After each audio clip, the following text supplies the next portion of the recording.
All right, I want you to do a little test with me. See if you can copy what I do. Wow. Okay. Were you able to do what I did? Or did you do something more like, wow?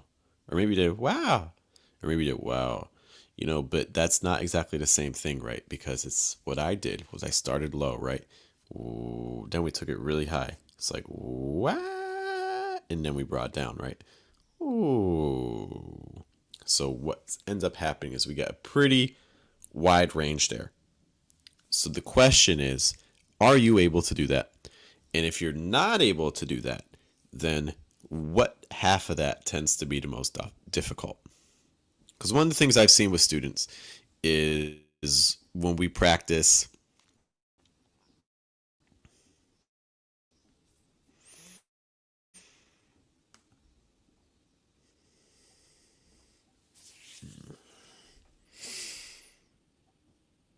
Okay. So one of the things I've seen with students is that when we practice pitch ranges, there tends to be an area that is easier to replicate, and there's also another area that tends to be more difficult. Maybe for you, it's your highs. So trying to go from a midpoint to a higher range, like, what? Maybe that's a little bit difficult. Or maybe for you, that's your midpoint low. It's like, wow. So one of these ranges very, very often tends to be more difficult for people to hit when they're learning English than others. So one thing that's going to be very vital for you is trying to figure out which of those frequencies is hardest. Good morning, guys. Good evening. Good afternoon. Welcome to your daily American English pronunciation show.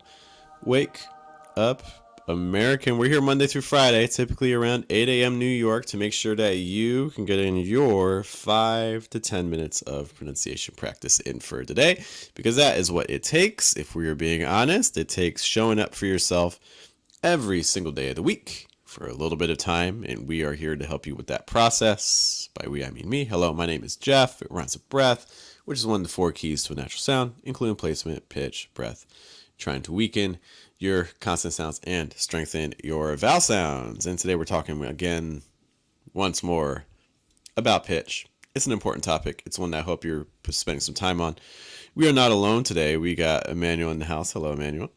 We got Milad as well, and we got Levit. They back. Levit the Red. Before we get to that, though, we do have a quick little question from Mirko. Mirko, great to see you. See you in a future stream as well.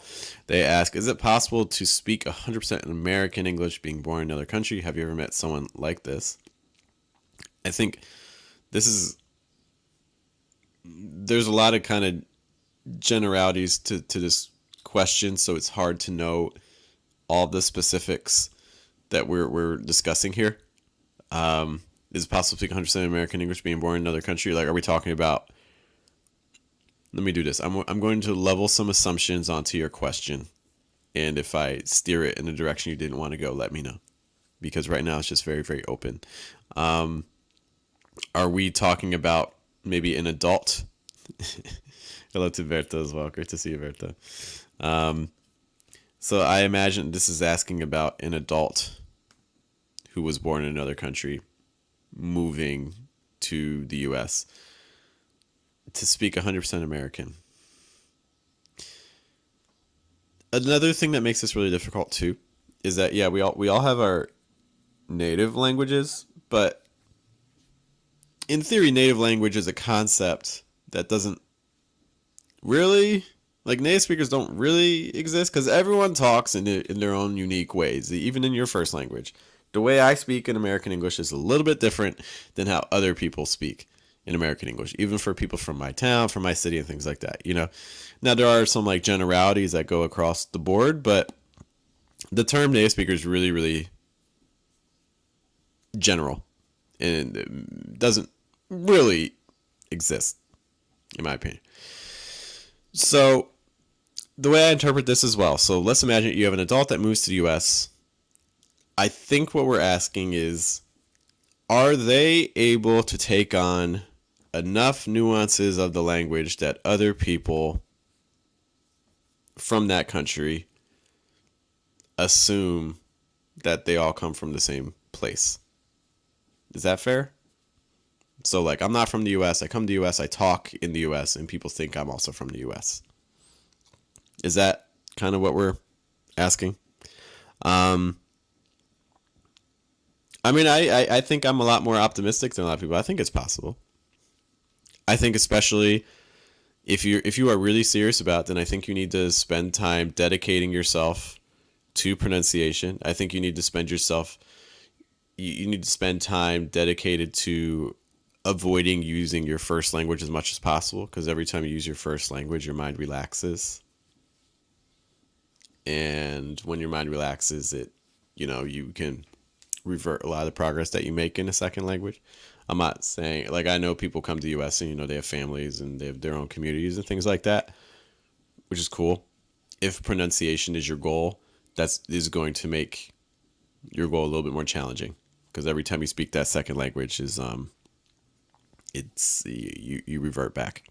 I've had firsthand experience with this living abroad in another language. I only used the target language. Other people were using a mix of their first language and the second language, and at the end of our time, there was a huge difference. Livy mentions best option for them is to live at least 6 months in an English speaking country. I would say probably even if you can even get a little bit more time, depending on your language level. But like I would say, right around 6 months in, even just psychologically, you're at that. That's at the moment where you're at a different stage of culture shock. Because like typically with culture shock, you start off things are great, then you stay there a little longer, and you're like things are less great. And right around 6 months often is the swing where things start picking up again and things feeling a little bit better. Um, that's also when things kind of tend to get a little bit more fun. Um, Anyways, I hope that kind of answers your question. I know it's really indirect, but I think I'm more optimistic, especially if you're paying attention to these things. Like if you're paying attention to what you're doing placement wise and breath wise, and for instance, these pitch ranges. These pitches that we're talking about. Um, these pitches we're talking about are things that a lot of people who learned English, even at a high level, are missing because they're just not using the same range. Livy mentioning they talk for herself because their level is already great. Appreciate that, Livy. So my goal for today is I want you to identify what is the pitch range that is difficult for you. And we're going to do some exercises just to kind of practice that so you can find out what pitch range you need to target. So the very first exercise we did was just talking about like that wow exercise, like wow, wow. Like, are you able to do that with a smooth gradient without jumping? Not like wow, like that's not really your range, right? You're just going super high and then super low, but nothing in between. Another way you can kind of think of that too is you can think about like steps. Like you do like this. Can you take that 5 lower? This. Can you do your midpoint high? So like this. Can you take that 5 higher? This. That's another way to kind of identify when you do those steps, which of those steps are more difficult for you, right? And if you can find that, then that's going to be the target that you want to be focusing on. To be like, okay, I'm having a hard time doing these higher ones, so I'm going to be focusing on these higher ones, right? Or if it's the lower ones, then the opposite, focusing on the lower ones. Noman is here, and Sam is here. We've missed Sam, and we've missed Noman. I'm glad you guys can make the stream today. Mirko says, thanks for your answer. I mean, to sound like an American, I think it's also possible without living in the U.S. It's all about how much time are you putting in, how dedicated are you, how much are you limiting your first language and things like that. Waking up with the mindset of how am I going to add five more English? How am I going to add 5 more minutes of English to my day? Things of that nature, right? Some other things you could do. So we talked about scales. You can also kind of do like a slide. It's like the.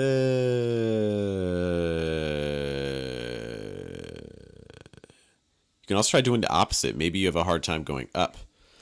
Ciao, Mattia. Good to see you, man. You could try doing like the.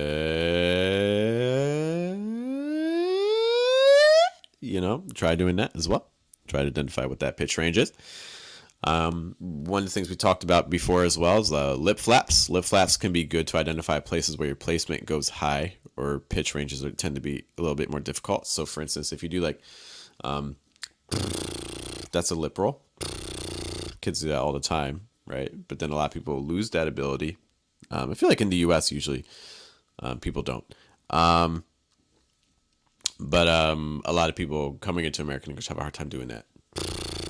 But you can also do that same kind of scale, like then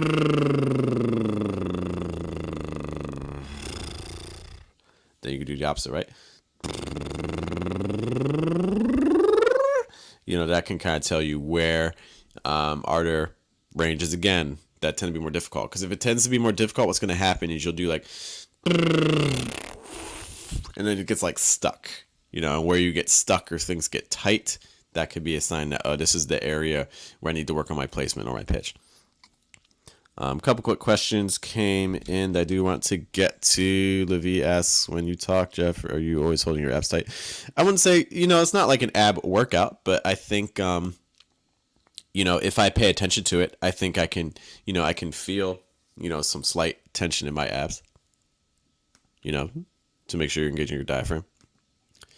Sam asks as well, can I talk about more than one focus word? I would say in general, is it possible? I mean, anything's possible. But in general, I would say treat your thought groups as having, I think by focusing on having a single stress word in your thought group, I think it's going to make your life a lot easier. Okay. Because you don't want to overstress. And if you have too many stresses, it's going to make your sentence kind of bounce. It's going to kind of make your sentence bounce like this a little bit. It's okay when high pitch feel lots of breath in the nose. Like if I talk like this, like I'm not like, I don't really feel anything in my nose, but that's me. Maybe. I mean, I would say, if you find that it's changing the quality of your sound a lot, then maybe it's something that we want to keep an eye on. I'm sorry, I know it's not a great answer. It's hard without hearing it. Livia the Red says, now I feel Zomer's tummy tight when I meditate. Yeah. Again, I think feeling some slight tension in your diaphragms in general is a good sign when you're speaking. So those are some quick exercises with regards to pitch that you can try doing to try to see what is the part that's most difficult. I'll be honest. What we have to consider with pitch is that in English, most of what we say is not stressed, which means that the majority of things that we say is going to be moving down in pitch, because if you're not stressed, in English we're either growing or we're dying, guys. We're either going up or we're going down. And if I'm not stressing you in American English, I'm going down. So this means that the lower ranges are extremely important for the majority of things that we say. But the higher pitches are important for conveying emotion, because higher pitches are associated with, making things sound warmer or more polite or expressing uncertainty or show that we're not done talking and things like that. So hopefully today doing those little exercises can let you know which range is more challenging for you, and then you can really target it. Try to do those same exercises like a couple minutes every day. We have a pitch workout video that lets you practice different pitches and things. It's right on our homepage. Livy mentioned it's way different than when I speak in French. That's a good sign. We want to do things that feel kind of radically different than our first language. All right, guys, I do have to run in a moment, but I do just want to highlight a fact that we have a small group coaching program that's undergone a huge change because we just added so much to it. This isn't even, hold up, that is not the right schedule. That's not right. This is the schedule. Guys, look at this. Look at this. I'm meeting with our small group program called Mission English. We're meeting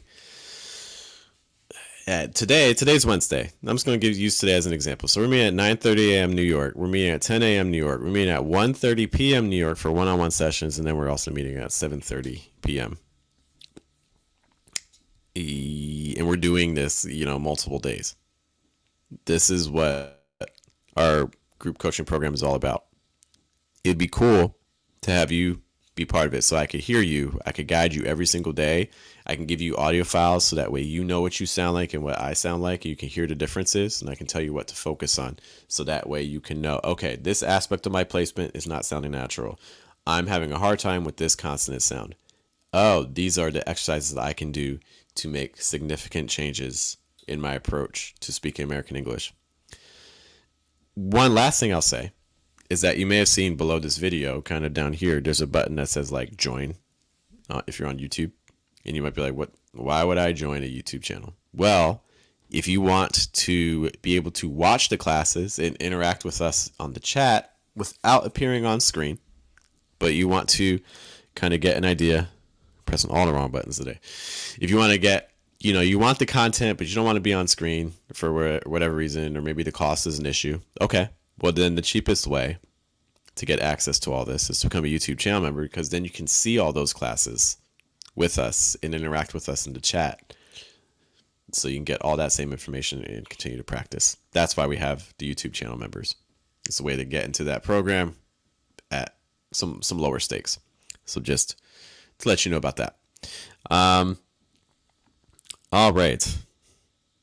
Mila says, Wednesday is crazy. Yes, I agree. I agree. World friends out here with the real questions. Do you have children? I have one child. I have one. I have a 5.5-year-old. Okay. Livy says they want to join one day. Cool.